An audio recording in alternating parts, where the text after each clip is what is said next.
বাংলাদেশের দাবি মেনে টাইগারদের ম্যাচ শ্রীলঙ্কায় সরাতে রাজি আইসিসি। ইতোমধ্যে এই নতুন শিডিউলের খসড়া তৈরিতে কাজ শুরু হয়েছে, তবে এখনো ইডেনে বাংলাদেশ ম্যাচের টিকিট বিক্রি চালু আছে।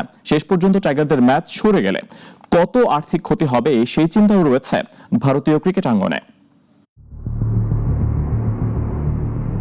একটা হঠকারী সিদ্ধান্ত যে কত বড় পরিণতি ডেকে আনতে পারে তা নিশ্চয়ই এখন টের পাচ্ছে ভারতীয় বোর্ড। বিজেপি নেতা আর ধর্মীয় গুরুদের হুমকিতে নতি স্বীকার করে মোস্তাফিজকে আইপিএল থেকে বাদ দেয়া আর তার জেরে নিরাপত্তা শঙ্কায় বিসিবি আইসিসিকে জানিয়েছে ভারতে গিয়ে টাইগারদের বিশ্বকাপ খেলা সম্ভব নয়।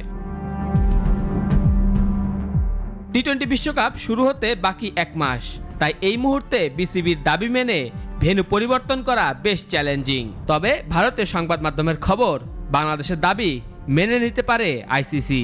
এমনকি বাংলাদেশের সব খেলা শ্রীলঙ্কায় সরিয়ে নিতে নতুন শিডিউল তৈরিতে কাজও শুরু হয়েছে বলে খবর। নানা গুঞ্জন পাখা মেললেও এই রিপোর্ট লেখা পর্যন্ত কোনো সিদ্ধান্ত আসেনি আইসিসির তরফ থেকে। এর মূল কারণ, বিসিবি মেইল করেছে রোববার, যেদিন সংস্থাটির সদর দপ্তরে থাকে সাপ্তাহিক বন্ধ।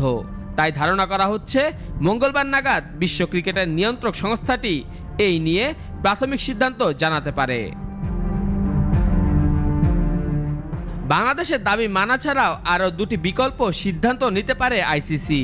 ওয়াকওভার পেতে পারে বাংলাদেশের প্রতিপক্ষরা, অথবা বাংলাদেশের জায়গায় সুযোগ পেতে পারে অন্য কোনো দল।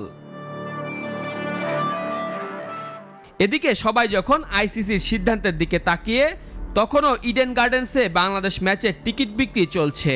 অন্যদিকে ভারতীয় বোর্ডের একাংশ গুনছে ভেন্যু সরে গেলে কত টাকার ক্ষতি হবে সেটি। মেহেদী হাসান মুন্না, নাগরিক।